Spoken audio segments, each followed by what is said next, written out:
If Israel just allowed the Palestinians to have a state of their own, there would be peace in the Middle East, right? That's what you hear from UN ambassadors, European diplomats, and most college professors. But what if I told you that Israel has already offered the Palestinians a state of their own, and not just once, but on 5 separate occasions? Don't believe me? Let's review the record. After the breakup of the Ottoman Empire following World War I, Britain took control of most of the Middle East, including the area that constitutes modern Israel.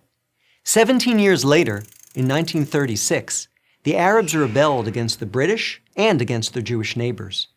The British formed a task force, the Peel Commission, to study the cause of the rebellion. The commission concluded that the reason for the violence was that 2 peoples, Jews and Arabs, wanted to govern the same land. The answer, the Peel Commission concluded, would be to create 2 independent states, one for the Jews and one for the Arabs, a 2-state solution. The suggested split was heavily in favor of the Arabs. The British offered them 80% of the disputed territory, the Jews the remaining 20%. Yet, despite the tiny size of their proposed state, the Jews voted to accept this offer. But the Arabs rejected it and resumed their violent rebellion. Rejection number 1. 10 years later, in 1947, the British asked the United Nations to find a new solution to the continuing tensions. Like the Peel Commission, the UN decided that the best way to resolve the conflict was to divide the land. In November 1947, the UN voted to create 2 states. Again, the Jews accepted the offer, and again, the Arabs rejected it. Only this time, they did so by launching an all-out war. Rejection number 2. Jordan, Egypt, Iraq, Lebanon, and Syria joined the conflict. But they failed. Israel won the war and got on with the business of building a new nation.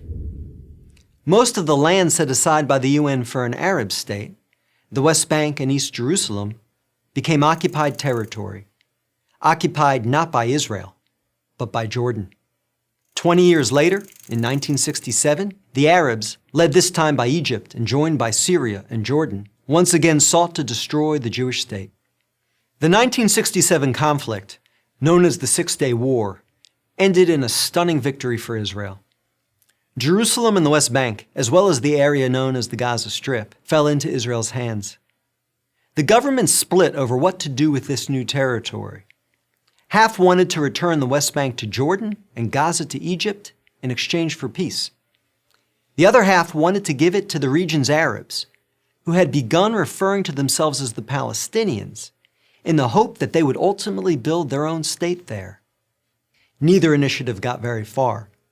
A few months later, the Arab League met in Sudan and issued its infamous 3 no's. No peace with Israel, no recognition of Israel, no negotiations with Israel. Again, a 2-state solution was dismissed by the Arabs, making this rejection number 3. In 2000, Israeli Prime Minister Ehud Barak met at Camp David with Palestinian Liberation Organization Chairman Yasser Arafat to conclude a new 2-state plan.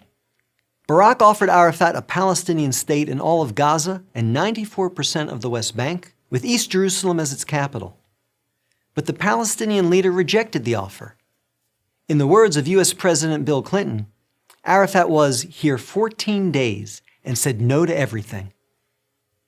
Instead, the Palestinians launched a bloody wave of suicide bombings that killed over 1,000 Israelis and maimed thousands more, on buses, in wedding halls, and in pizza parlors. Rejection number 4. In 2008, Israel tried yet again. Prime Minister Ehud Olmert went even further than Ehud Barak had, expanding the peace offer to include additional land to sweeten the deal. Like his predecessor, the new Palestinian leader, Mahmoud Abbas, turned the deal down. Rejection number 5. In between these last 2 Israeli offers, Israel unilaterally left Gaza, giving the Palestinians complete control there. Instead of developing this territory for the good of its citizens, the Palestinians turned Gaza into a terrorist base from which they have fired thousands of rockets into Israel. Each time Israel has agreed to a Palestinian state, the Palestinians have rejected the offer, often violently. So if you're interested in peace in the Middle East, maybe the answer is not to pressure Israel to make yet another offer of a state to the Palestinians. Maybe the answer is to pressure the Palestinians to finally accept the existence of a Jewish state. I'm David Bragg, Executive Director of the Maccabee Task Force for Prager University. To subscribe to our YouTube channel, click here. To help keep our videos free, donate here.